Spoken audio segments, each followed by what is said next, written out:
Please welcome Himanshu वैभव।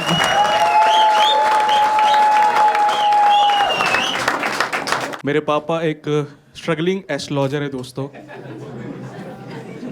हाँ, क्योंकि उन्हें आती नहीं है, लेकिन कॉन्फिडेंस पूरा उनको। ज्ञान दो कौड़ी का नहीं है, कॉन्फिडेंस पूरा है। जैसे बाकी एस्ट्रोलॉजर क्या करते हैं वैसे कुंडली देखते हैं और भविष्य बताते हैं। मेरे पापा चेहरा देख के बता देते हैं। कल टीवी पे किसी को तो देख के कह रहे थे कि इसका तो राजयोग आएगा, ये तो तरक्की की सीढ़ी पे चढ़ने वाला है। मैंने देखा और पापा को बताया, मैंने कहा पापा ये तो मोदी जी हैं, इनका तो राजयोग ऑलरेडी चल रहा है। कह रहा देखा कहा था ना मैंने। अरे एक तो जितनी फुद्दू उनकी प्रिडिक्शन है उतने ही फुद्दू उनके उपाय देता है एस्ट्रोलॉजर। अगर आपको पता हो, ऐसे भविष्यवाणी देने के बाद उपाय देता है। मेरे पापा सारे फुद्दू उपाय देते हैं। मेरे पापा के अकॉर्डिंग अगर आपको लाइफ में कुछ भी चाहिए, कुछ भी, धन दौलत पैसा शोहरत घर परिवार, कुछ भी चाहिए, उसके लिए आपको बस एक उपाय करना है और वो है आपको खिलानी है कौवों को बेसन भुजिया। हाँ, पता है क्यों? क्योंकि हमारी परचून की दुकान है। कोई हमसे वैसे सामान तो ले नहीं रहा, ऐसे ही ले ले। सुबह शाम कौवों को बेसन भुजिया ही खिलाते रहते हैं। इस वजह से हम तो परेशान हैं ही, कौवे भी परेशान है कि भैंसो कुछ और खिला दे। मैंने बोला पापा को, मैंने कहा इनको कुछ और भी खिला दिया करो। तो इन्होंने क्या करा, अगले दिन कौवों को पोहा खिला दिया भुजिया डाल के। वो कहानी सुनी आपने कि एक कौवा प्यासा था? सुनी आपने? वो भुजिया खा के ही जा रहा होता है। इतनी भुजिया खाएगा तो भैंसो गला ही सूख जाएगा।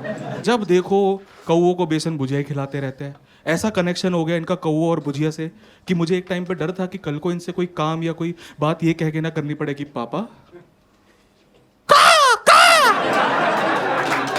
ले भैंसो तू भी बेसन भुजिया खा मादर चो। मेरे पापा ने एक चीज सीखी अभी रिसेंटली कि लोगों को जितना डराओगे उतना पैसे कमाओगे। देख रहे हो बीजेपी माइंडसेट।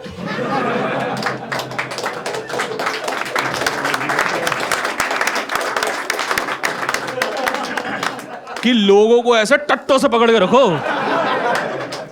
जैसे खुश होने लगे ना यूं तो बताओ आई मोदी जी आई। नहीं ले रहे गोल्ड, नहीं ले रहे फॉरेन ट्रिप पे, नहीं ले रहे कोई गाड़ी। जैसे मैं बताता हूँ आपको, एक बहुत सीधा सिंपल बंदा है उनके पास अपनी कुंडली दिखाने। पहले तो उसकी कुंडली पकड़ के फेंक दी, फिर शक्ल देख के कह रहे कि भाई साहब आप पे तो 7.5 और ढैया है। वो ऐसा हो गया कि मेरे पे भैया है, मेरे पे किसका भैया है? कह रहे भैया नहीं ढैया। ढैया मतलब 2.5 साल और 7.5 मतलब 7.5 साल। ये शनि की होती है। ये जिसके भी ऊपर होती है वो उतने टाइम पीरियड के लिए बहुत ज्यादा स्ट्रगलिंग फेज में रहता है, बहुत टफ फेज में रहता है, एकदम लाइफ का रॉक बॉटम हिट कर देता है। और इन दोनों में से एक हर किसी की लाइफ में होती ही होती है, तो आप इससे बच नहीं सकते।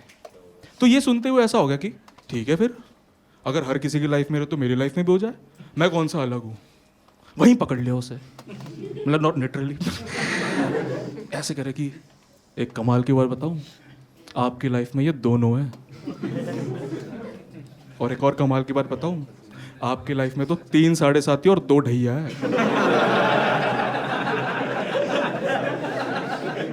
उसका चूतड़ फट गए कि 3 7.5 2 ढैया।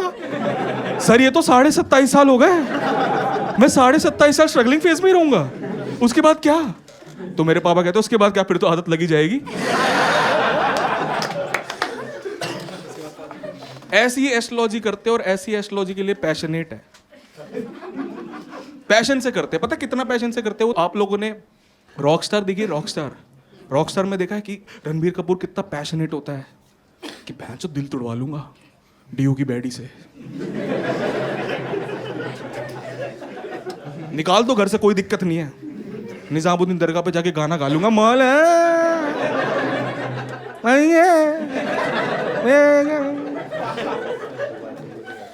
अच्छा लगता है अकेला रणबीर कपूर ऐसे करते हुए, अच्छा लगता है। अगर कोई लाइफ में किसी चीज को लेके मोटिवेटेड है तो वो उसको देख के ऐसे इंस्पायर होता है कि इसका 5% भी कर लूं तो बड़ी बात है, अच्छा लगता है।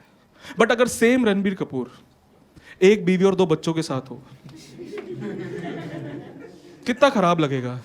वहां वो बीच में बैठ के गाना गा रहा है मौला, और 2 बच्चे ऐसे नाच रहे कि बहन चो नाचते रहो, बाप को कमा के देना है, बाप को कमा के देना है बच्चों को यार।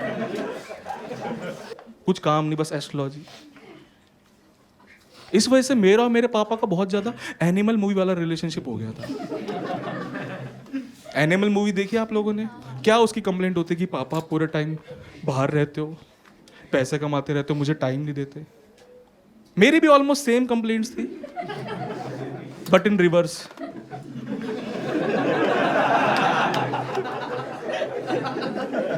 कि पापा पूरे टाइम घर पे ही पड़े रहते हो यार, बाहर जाओ यार, पैसे कमाओ। इसलिए मुझे एस्ट्रोलॉजी करने वालों से तो हेट है ही। मुझे उन लोगों से भी बहुत हेट है जो उसमें बिलीव करते हैं एस्ट्रोलॉजी में। कोई है आप में से जो एस्ट्रोलॉजी में थोड़ा बहुत बिलीव करता है? थोड़ा बहुत भी, ज्यादा नहीं। आप करते हो, ओके। और कोई? फील फ्री टू मतलब टेल। कोई है अगर आप? ओके, आप। और कोई? आप, ओके। देखो, मुझसे पूछोगे तो मुझे तो बहुत चूते लगते हैं वो लोग जो एस्ट्रोलॉजी, मतलब आप लोग नहीं हो, आप लोग ठीक हो, बट आप लोग ठीक हो, बट मुझे बहुत चूते लगते हैं वो लोग यार। वो लोग देखे आपने जो बहुत ज्यादा अंधा विश्वास रखते हैं एस्ट्रोलॉजी में, बहुत ज्यादा अंधा विश्वास की लाइफ के इंपॉर्टेंट मूवमेंट से पहले एस्ट्रोलॉजर को बुलाते हैं वैलिडेशन लेने के लिए। देखे आपने? जैसे मैं आपको एक ट्रू इंसिडेंट सुनाता हूँ। मेरे यहाँ ईस्ट दिल्ली में एक बहुत पैसे वाला बंदा था, बहुत बहुत रईस बंदा था, और उसने एक बहुत बड़ा रेस्टोरेंट खोला। और वो होता है ना कि जब आप कोई नई जगह लेते हो तो आप पंडित या एस्ट्रोलॉजर को बुलाते हो वो दिखाने के लिए, वो क्या कहते हैं उसको? हाँ, वही झाटू चीज जो होती है वही है। हाँ। अब उस बंदे ने बुलाया मेरे पापा को। उन्हें आता वाता कुछ है नहीं, वास्तु के नाम पे वहां सब कुछ चेंज करा दिया। सब कुछ की किचन हटाओ यहाँ से, स्टोर रूम हटाओ, ये हटाओ वो हटाओ, सारी सेटिंग चेंज करा दी। 2 दिन बाद बिल्डिंग में आग लग गई। अब वो पराठों का ठेला चलाता है, और उस ठेले का नाम पता है क्या है? पराठे गरम, छाछ ठंडी और एस्ट्रोलॉजर की माँ।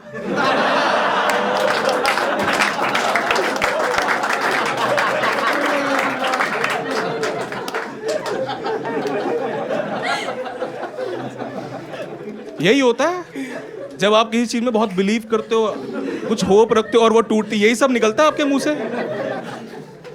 यही होता है। और एस्ट्रोलॉजी क्या करती है लाइफ में आपके? क्या करती है? आपका डर लेती है, आपकी इनसिक्योरिटी लेती है और आपको होप बेचती है। होप ही बेचती है एस्ट्रोलॉजी, और क्या करती है? इसलिए मुझे लगता है एस्ट्रोलॉजी का कोई अगर सबसे बड़ा विक्टिम है तो वो राहुल गांधी है। क्योंकि आप खुद सोचो, जो वो करता है या जो वो सोचता है या जो वो बोलता है, वो खुद नहीं सोच रहा घर पे खाली बैठे बैठे। कोई तो एक चूतिया एस्ट्रोलॉजर है उसकी जिंदगी में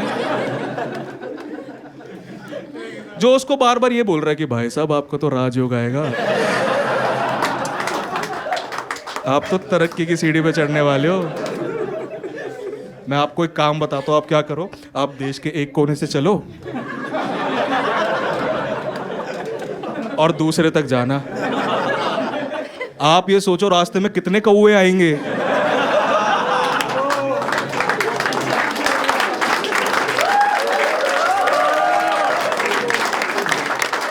जिनको आप बेसन भुजिया खिला सकते हो। यही है। क्यों ना हेट करे कोई ये सब जो चीजें होती है, इसके बाद कोई क्यों ना हेट करे। इसके बाद एक और जो चीज है जिससे मुझे बहुत सख्त नफरत है, वो है जब जो लोग, वो देखा आपने, जो एज अ हॉबी एस्ट्रोलॉजी करते हैं। देखा होगा आपके रिश्तेदारों में होती है मोस्टली, ये बुआ मौसी फूफा ऐसे ही लोग होते हैं जिनका वैसे कुछ जिंदगी में काम नहीं होता, एज अ हॉबी एस्ट्रोलॉजी करते हैं। हाँ वही सब। हाँ, worst hobby to have in this whole human evolution. After that वो जो लोग डाइट कोक के कैन इकट्ठा करते हैं, वो चूतिया पे के लेवल पे अभी भी नंबर 1 पे है। बट एज अ हॉबी कितनी खराब है आप ये सोचो। कोई एज अ हॉबी किसी का फ्यूचर कैसे बता सकता है? मान लो मैं एज अ हॉबी एस्ट्रोलॉजी करता हूँ और कोई बंदा मेरे पास आए और बोले कि भाई साहब आप देख के बताएंगे मेरे अगले 6 महीने कैसे हैं, और मैं उसको वही बोलूँ कि भाई साहब आपके अगले 6 महीने तो राजयोग है, गोल्डन पीरियड आने वाला है आपका, और अगले 6 महीने उसकी माँ चुत जाए, जॉब से उसे निकाल दे, बैंक करप्ट वो हो जाए, उसी की बंदी उस पर फेक केस लगा दे, मेंटल डिप्रेशन हो जाए, डिप्रेशन की वजह से उसको इरेक्टाइल डिसफंक्शन हो जाए, चारों तरफ से उसके लौड़े लग जाएं, और फिर वो मेरे पास आया, बोले कि भाई साहब आपने तो कहा था मेरा राज हो गया, मेरा गोल्डन पीरियड। कैसा राज हो गया, कैसा गोल्डन पीरियड? और फिर मैं उसको बोलूं, अरे भाई आप अभी तक वहीं हो क्या? मैंने तो हॉबी चेंज कर दी।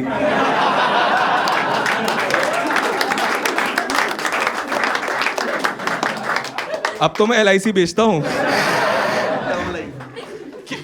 क्यों ना हेट करे कोई यार? हर चीज मुझे तुली हुई है एस्ट्रोलॉजी से हेट कराने के लिए, हर चीज। इनफैक्ट इंस्टाग्राम भी, इंस्टाग्राम पे ना एक ऐप की ऐड बहुत आती है, अगर आपको पता हो, एस्ट्रोलॉग। यस, इतनी मादर चोद ऐप है वो।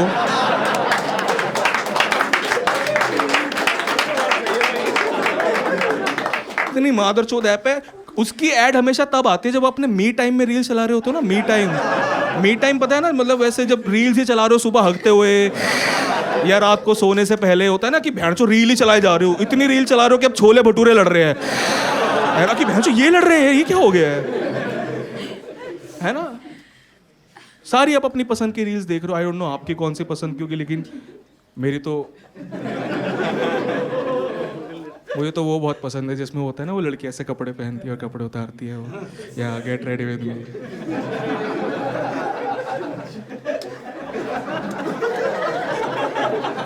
My man.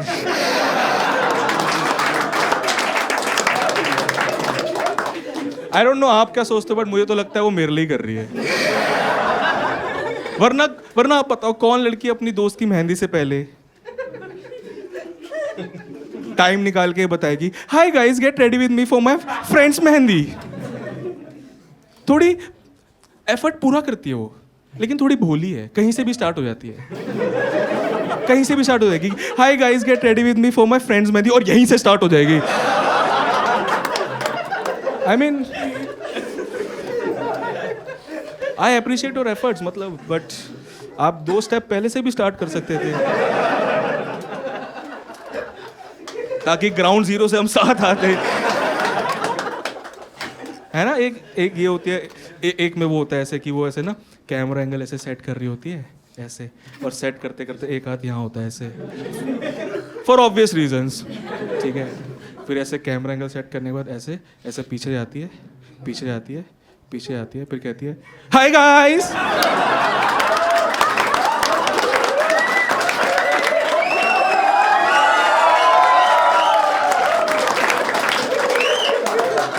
हाय गाइस, आज मैं बताऊंगी आपको top 5 places in Delhi to go on first date.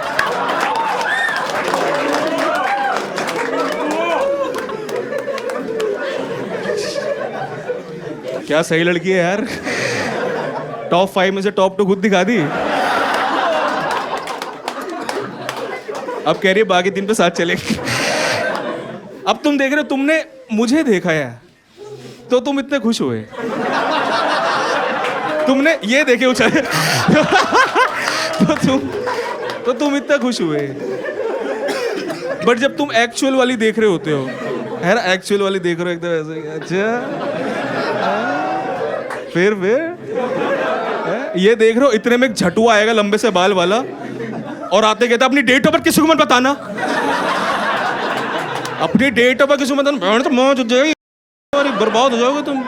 मैंने कहा अरे भाई क्या हो गया, मैं तो आराम से रील चला रहा था, भैंचो इतनी झाटू बात पे कैसे डांट रहा है। और भोसड़ी गया, जो मुझे बर्बाद कर सकते हो उनको मेरी डेट ऑफ बर्थ ऑलरेडी पता है,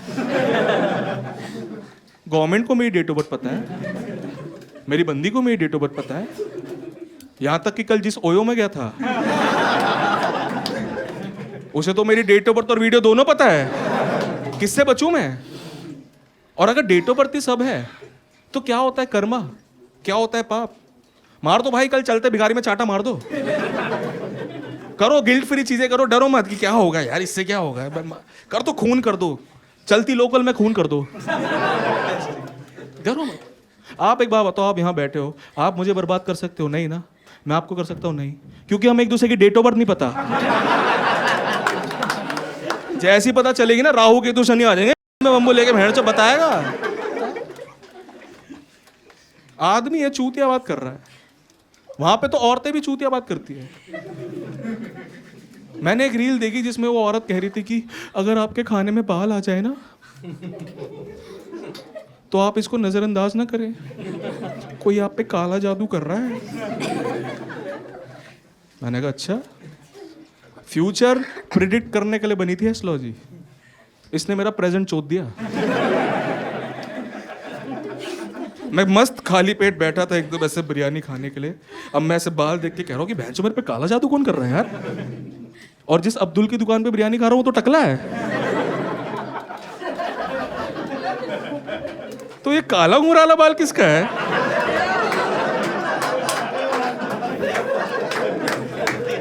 अरे दाढ़ी का वो दाढ़ी भी झाड़ चाहिए। क्यों ना हेट करे कोई यार ये सब देखने के बाद। और ये हेट मेरी आज की नहीं, ये बचपन से है। एस्ट्रोलॉजी को लेके हेट मेरी आज से नहीं, बचपन से है। क्योंकि मैं आपको बचपन का एक इंसिडेंट सुनाता हूँ, ट्रू इंसिडेंट, इसमें कोई ऐसे बनावट नहीं है। ऐसे मेरी दादी ना आईसीयू में एडमिट थी, तो ऐसे आईसीयू के बाहर हम ऐसे खड़े हुए थे, पापा खड़े थे, हम भी खड़े थे, तो लोग आके पूछते रहते हैं ना कि क्या है ये वो ऐसे ऐसे। तो मेरे पापा ना सबको एक ही बात बोल रहे थे कि मैंने ज्योतिष से देखा है इनके पास ज़्यादा टाइम बचा नहीं है, ये जाने वाली है। और इत्तेफाक की बात यह है कि उस टाइम तक मेरी दादी चली भी गई। तो जब वो शोक सभा होती है ना उसे, तो लोग आके ऐसे कंसोल करते हैं, वो ऐसे ऐसे, तो सब ऐसे कंसोल कर रहे थे पापा को। और मेरे पापा सबको बस एक ही लाइन बोल रहे थे कि देखा।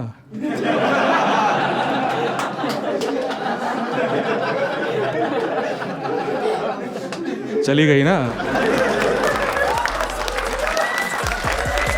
मेरे घर का माहौल काफी गर्म था, जो कि बता देती है मेरी परवरिश। मैंने ठान ली कि 26 की जनवरी से कभी जिंदगी होगी नहीं गड़मरी। एक कपल आया था मेरे पापा के पास। कपल का थोड़ा डिस्क्रिप्शन देता हूँ आप लोगों को कि लड़की की एज कुछ ऐसे 21-22 साल होगी और लड़का ऐसे 27-28 साल का था, बड़ा था काफ़ी। लड़की तो कुछ कह ही नहीं रही थी।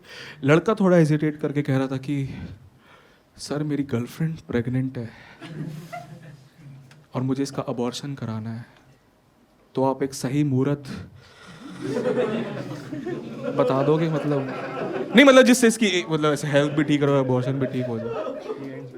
तो ये सुनते मेरे पापा ने कहा अच्छा सही मुहूर्त अबॉर्शन के लिए, तो जी सही मुहूर्त तो है अभी, ये ले।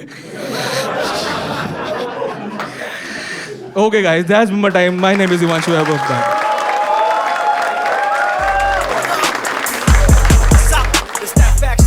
Stop, shit, boy. Bitch ass.